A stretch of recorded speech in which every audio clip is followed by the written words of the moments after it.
सनातन धर्म में हजारों वर्षों से चली आ रही कई ऐसी अंतर विरोधी और विरोधाभासी विचारधाराओं का समावेश हो चला है, जो स्थानीय संस्कृति और परंपरा की देन है।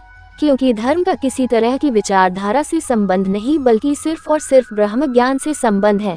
ऐसे में ही हम आज बात कर रहे हैं श्री कृष्ण से जुड़ी धार्मिक मान्यताओं की। कई लोग आज भी श्री कृष्ण के जीवन के बारे में सत्य नहीं जानते। आमतौर पर जब कभी श्री कृष्ण की पत्नियों के बारे में बात होती है, तब लोगों में फैलाए गए भ्रम के अनुसार उनकी 16,108 पत्नियां बताई जाती है।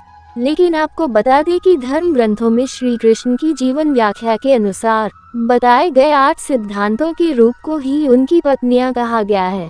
मतलब श्री कृष्ण ने केवल 8 पत्नियों से विवाह किया था और बाकी की 16,100 रानियों को केवल उनकी पत्नियों के समान होने का दर्जा दिया जाता है।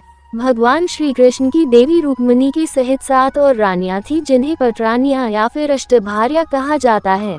तो आइए जानते हैं श्री कृष्ण की 8 अष्टभार्याओं के बारे में। परंतु अगर आप अपने इस चैनल सरस विज्ञान से अब तक जुड़े नहीं हैं, तो चैनल को सब्सक्राइब करें और बेल आइकन को प्रेस करना न भूलें और हमारे साथ जुड़े रहें। भगवान श्री कृष्ण की पहली पत्नी थी देवी रुक्मिणी, जिन्हें पुराणों में देवी लक्ष्मी का अवतार बताया गया है। देवी रुक्मिणी विदर्भ के राजा भीष्म की पुत्री थी, जो अपनी बुद्धिमत्ता, सौंदर्य और न्यायप्रिय व्यवहार के लिए प्रसिद्ध थी।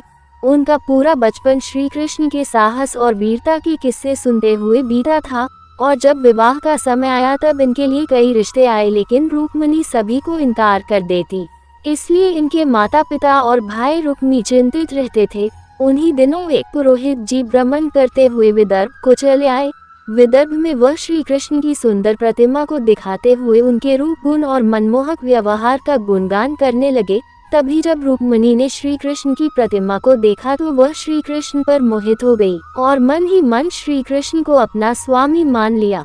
परंतु इस रिश्ते में ये कठिनाइयां थी कि इनके भ्राता श्री रुक्मी को ये रिश्ता पसंद नहीं था, क्योंकि रुक्मी के परिवार का संबंध जरासंध, कंस और शिशुपाल जैसे अत्याचारियों से था। यही कारण था कि उनका भाई अपनी बहन रुक्मिणी का विवाह श्री कृष्ण से करवाना नहीं चाहता था। और जब राजनीतिक संबंधों को देखते हुए रुक्मिणी का विवाह शिशुपाल के साथ तय कर दिया गया, तो रुक्मिणी ने श्री कृष्ण के नाम एक प्रेम पत्र लिखकर अपनी सखी सुनंदा के हाथों श्री कृष्ण को भिजवा दिया। श्री कृष्ण भी रुक्मिणी के बारे में जानते थे और पसंद भी करते थे, इसलिए जब उन्होंने रुक्मिणी का प्रेम पत्र पढ़ा तो वह समझ गए कि रुक्मिणी जरूर किसी संकट में है और इस समस्या के निवारण के लिए उन्होंने भैया दाव के साथ एक लीला रची और रुक्मिणी और शिशुपाल के विवाह के समय श्री कृष्ण रुक्मिणी का अपहरण करके वहां से उन्हें भगा ले गए और कुछ ही दूरी पर जाकर अपना शंखनाद किया, जिसे सुनकर सभी समझ गए कि यह अपहरण श्री कृष्ण ने किया है। और तब रुक्मिणी का भाई रुक्मी क्रोध में भड़कता हुआ श्री कृष्ण से युद्ध करने निकल पड़ा। जहां दोनों का युद्ध हुआ, जिसमें श्री कृष्ण की विजय हुई, तब श्री कृष्ण रुक्मिणी को लेकर द्वारिका पहुंच गए, जिसके बाद श्री कृष्ण और रुक्मिणी के विवाह की भव्य तैयारियां शुरू की गई और दोनों का विवाह संपन्न हुआ। भगवान कृष्ण की दूसरी और तीसरी पत्नी सत्यभामा और जामवंती थी। सत्यभामा के पिता सत्यजित के पास एक चमत्कारी मणि हुआ करती थी, जिसके बारे में कहा जाता है कि उसके द्वारा वह स्वर मुद्राएं उत्पन्न किया करते थे। एक बार राजा सत्यजित का प्रसेन नामक भाई उस मणि को धारण कर शिकार के लिए निकल जाता है और काफी देर तक वह शिकार से वापस नहीं लौटता, तो सत्यजित को लगा कि श्री कृष्ण ने उसके भाई को मारकर वह मणि हत्या ली है, जिससे पूरे राज्य में श्री कृष्ण को लेकर ऐसी ही बातें होने लगी। जब श्री कृष्ण को ये पता चला कि लोग उन्हें चोर समझ रहे हैं, तो वे स्वयं प्रसेन को जंगल की ओर खोजने निकल पड़े। वहां श्री कृष्ण वन क्षेत्र में देखते हैं कि प्रसेन और उनके अश्व वहां मारे गए थे और वह मणि जिसे प्रसेन ने धारण किया था वह किसी रीछ के पास है। वह रीछ कोई और नहीं बल्कि राम भक्त जामवंत थे। मणि को पाने के लिए जामवंत और श्री कृष्ण के बीच भयंकर युद्ध हुआ और देखते ही देखते जब जामवंत की पराजय होने लगी, तो उन्होंने अपने प्रभु श्री राम का स्मरण किया। श्री राम का स्मरण करते ही श्री कृष्ण ने राम का रूप ले लिया था। जामवंत ने जैसे ही श्री कृष्ण को राम अवतार में देखा तो उनके आंसू बहने लगे और उन्होंने श्री कृष्ण से क्षमा मांगते हुए उस मणि के साथ ही अपनी पुत्री जामवंती को भी श्री कृष्ण को सौंप दिया। इसके बाद श्री कृष्ण उस मणि को लेकर राजा सत्यराजित के पास पहुंचते हैं और उन्हें मणि लौटा देते हैं। श्री कृष्ण के मणि लौटाते समय सत्यराजित को अपनी सोच पर बहुत ग्लानि हुई कि उन्होंने श्री कृष्ण को एक हत्यारा और चोर समझा। इस पर सत्यराजित ने श्री कृष्ण से क्षमा मांगी और अपनी ग्लानि को दूर करने के लिए पुत्री सत्यभामा को श्री कृष्ण को सौंप दिया। इस तरह एक ग्लानि के कारण श्री कृष्ण और सत्यभामा का विवाह हुआ।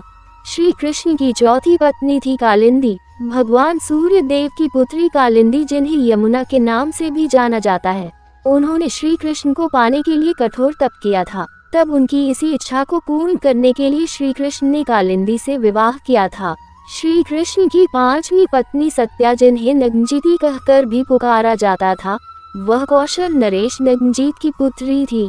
राजा ने अपनी पुत्री के विवाह के लिए ऐसा स्वयंवर रचा जिसे सिर्फ श्री कृष्ण ही जीत सकते थे। श्री कृष्ण ने स्वयंवर की शर्त को पूरा करते हुए 7 पागल सांडों को काबू किया और नग्नजिती को अपनी पत्नी के रूप में स्वीकारा। अवंतिका उज्जैन के राजा जयसेन की पुत्री और विंद एवं अनुविंद की सगी बहन मित्रविंदा श्री कृष्ण की छठी पत्नी थी।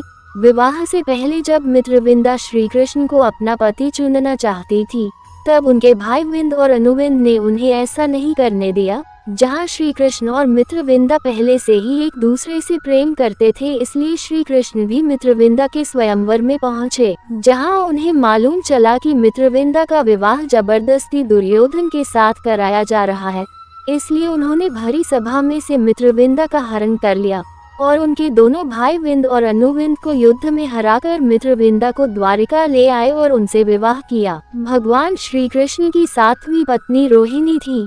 पौराणिक कथाओं में इनका कई बार नाम भद्रा और कैकेयी भी पाया गया है। रोहिणी ऋतु सुकृत की पुत्री थी। रोहिणी ने स्वयं ही स्वयंवर के दौरान श्री कृष्ण को अपना पति चुना था। श्री कृष्ण की 8वीं व अंतिम पत्नी थी लक्ष्मणा। इनके बारे में बताया गया है कि लक्ष्मणा भद्र देश के राजा वृत्रसेना की पुत्री थी, जो श्री कृष्ण से बेहद प्रेम करती थी। लेकिन लक्ष्मणा के पिता और उनका पूरा परिवार श्री कृष्ण से विवाह के लिए राजी नहीं था। परंतु जब श्री कृष्ण को पता चला कि लक्ष्मणा उनसे प्रेम करती है, तो वह स्वयं ही अकेले जाकर लक्ष्मणा को हर कर ले आए और लक्ष्मणा के संग विधि विधान के द्वारा विवाह संपन्न किया। तो ये थी श्री कृष्ण और उनकी 8 पटरानियों की कहानी। आपको इनके विषय में जानकर कैसा लगा, हमें कमेंट करके जरूर बताएं और वीडियो को ज़्यादा से ज़्यादा लोगों तक शेयर करें। तो मिलते हैं बहुत जल्द आपसे अगले नए किसी वीडियो के माध्यम से।